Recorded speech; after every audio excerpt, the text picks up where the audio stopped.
Assalamualaikum warahmatullahi wabarakatuh. Alhamdulillah wassalatu wassalamu ala Rasulillah wa ala alihi wa sahbihi wa mawalah la haula wa la quwata illa billah. Amma ba'd.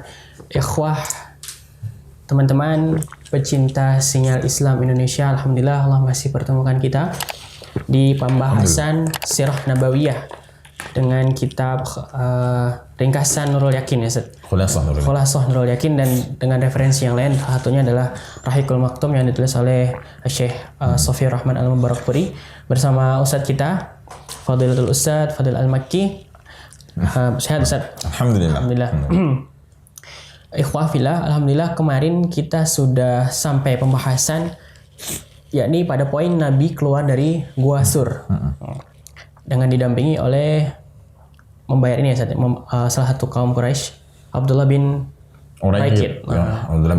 Yang terakhir kita sempat tanyakan juga kenapa Abdullah bin Uraikid ini mau membantu Rasulullah padahal hanya dibayar 2 ekor unta. Sedangkan hadiah dari kaum Quraisy 100 ekor unta, insyaallah.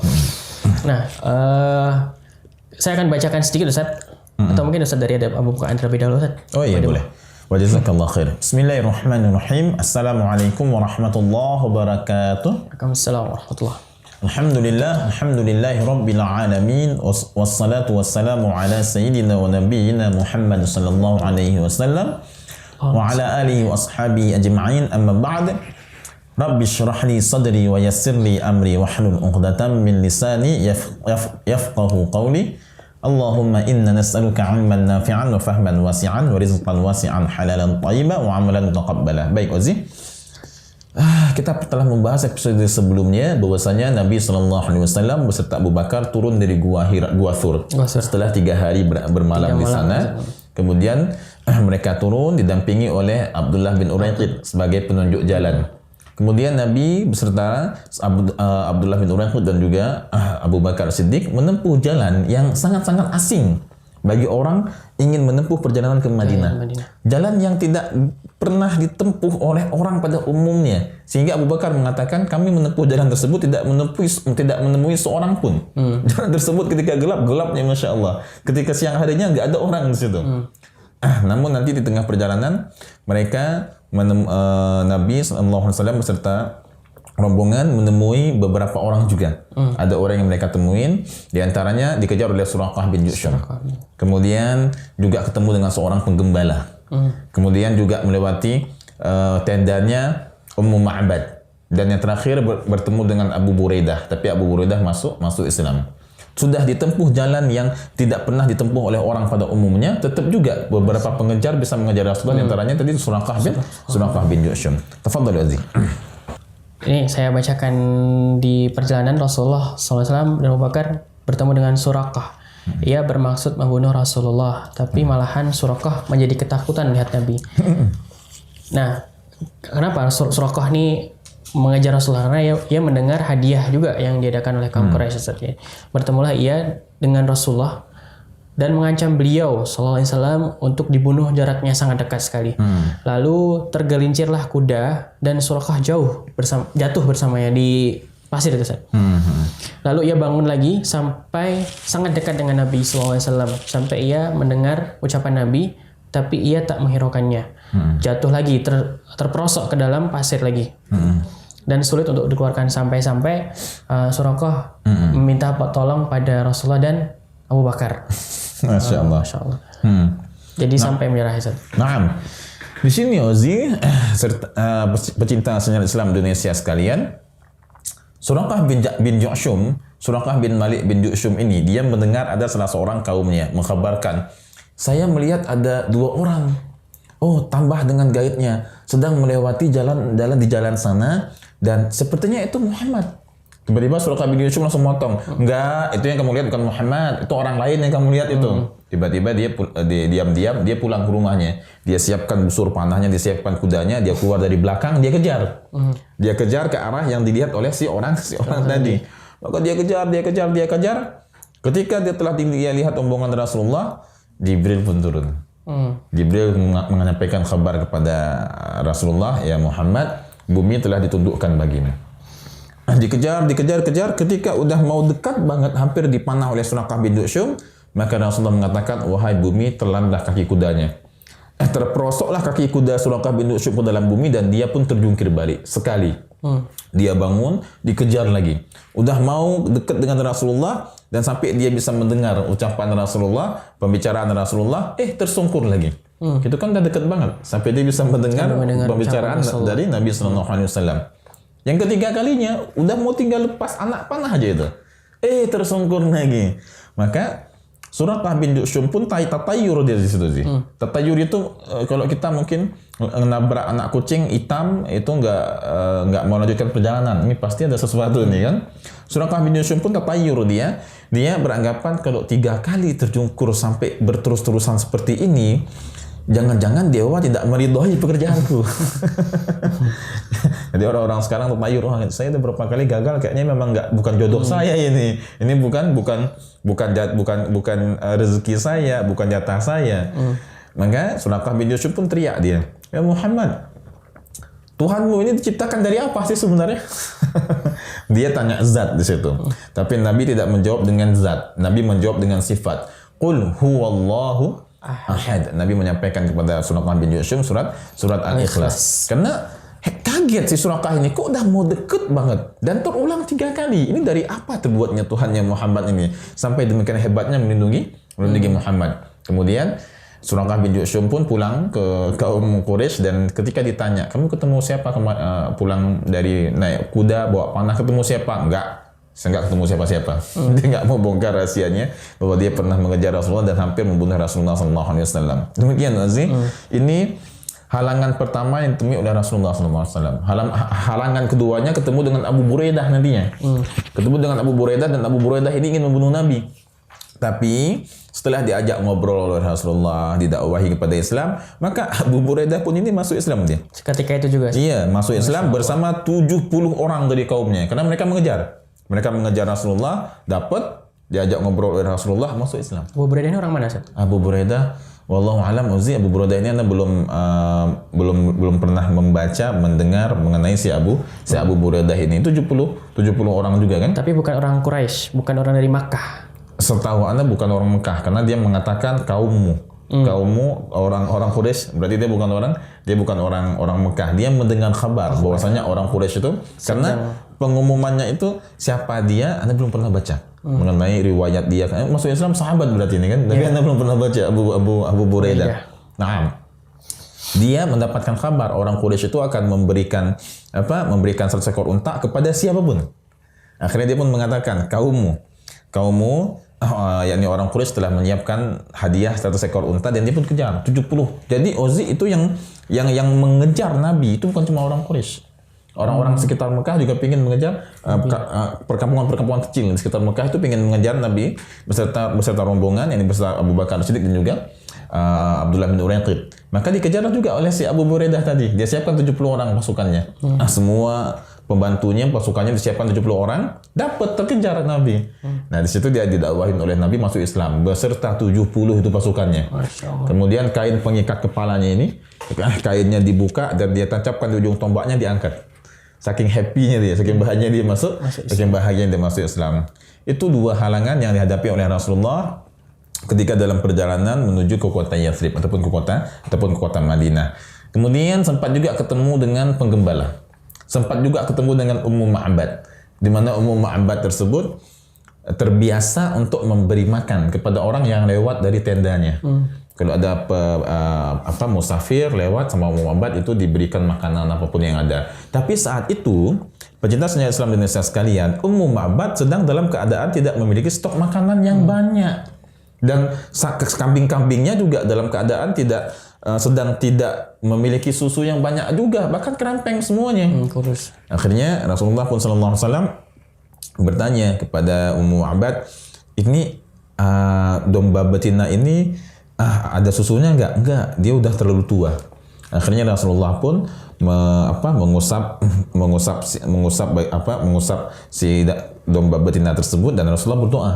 Setelah Nabi berdoa, tiba-tiba bagian susunya pun menggembung, menunjukkan udah banyak susunya, diperah oleh Rasulullah.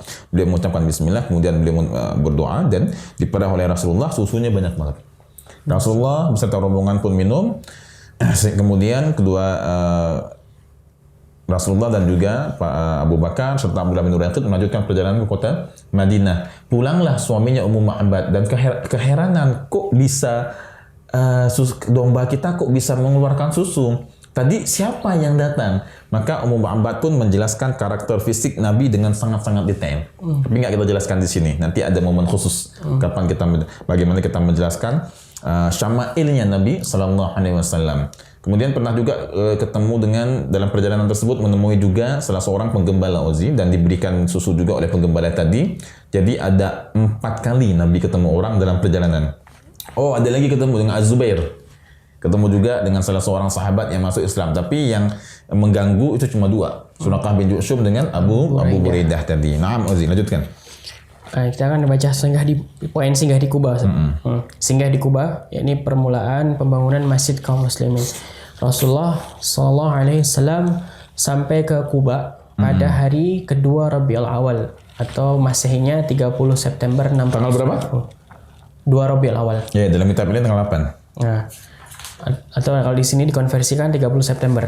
Oke. Allah alam.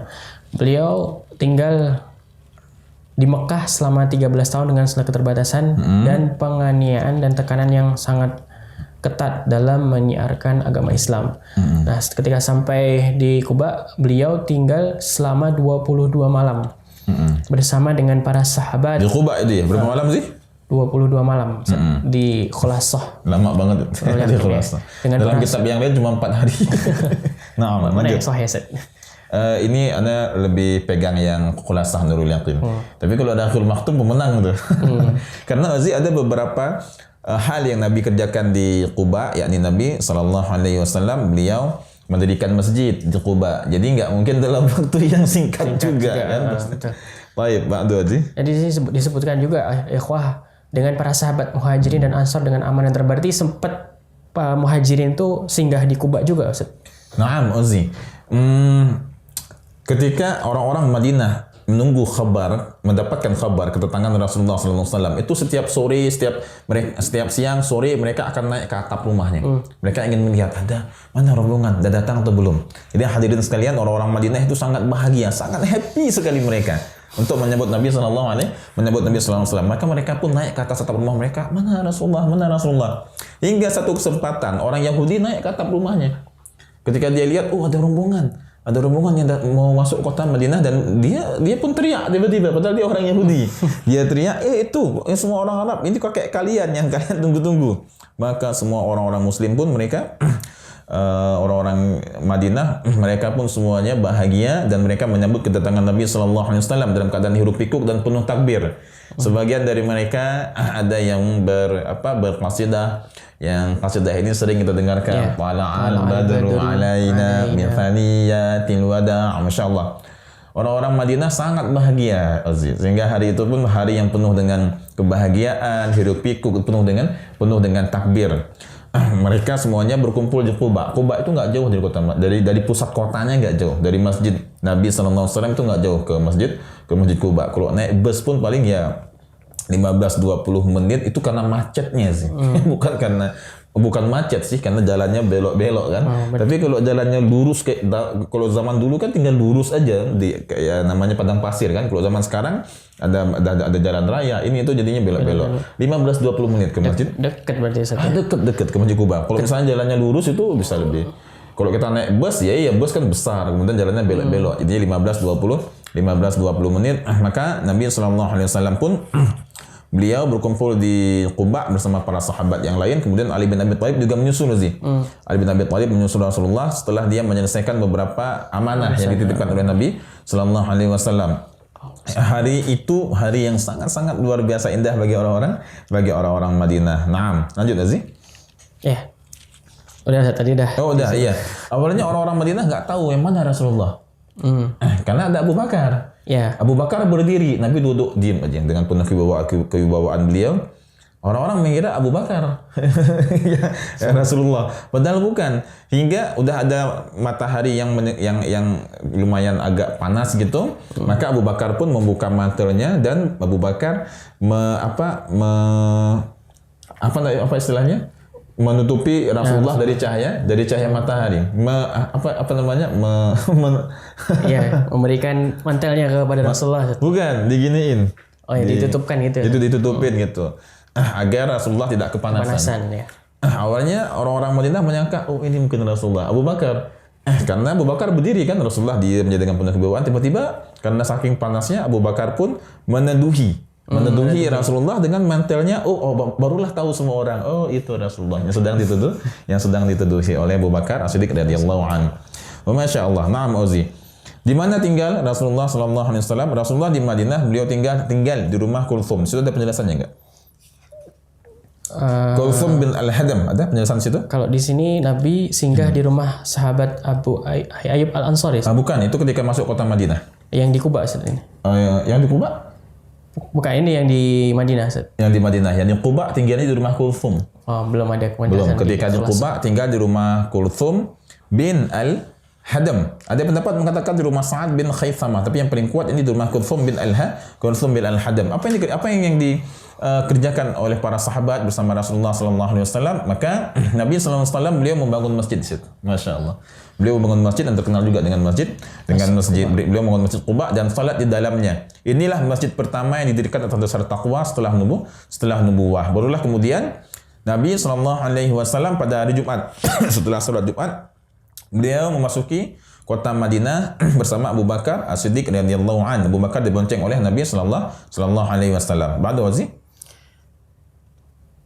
Ketika Rasulullah masuk ke Madinah, ketika itu juga Rasul melihat rumah kaum Ansor, mereka minta kepada Rasulullah untuk singgah ke rumah mereka. Jadi saling berebut. Saling berebut mereka, Masya Allah.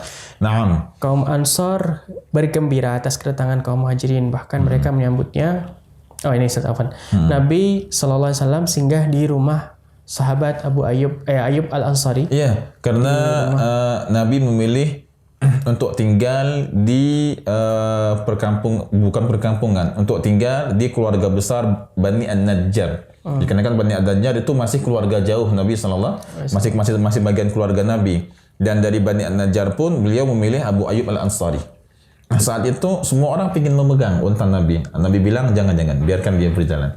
Akhirnya unta itu pun bersimpuh di depan rumah Abu Ayyub Al-Ansari. Bersimpuh di depan rumah Abu Ayyub Al-Ansari. Saat tinggal di rumah Abu Ayyub Al-Ansari, itu rumah Abu Ayyub itu bukan satu lantai, tapi 2 lantai.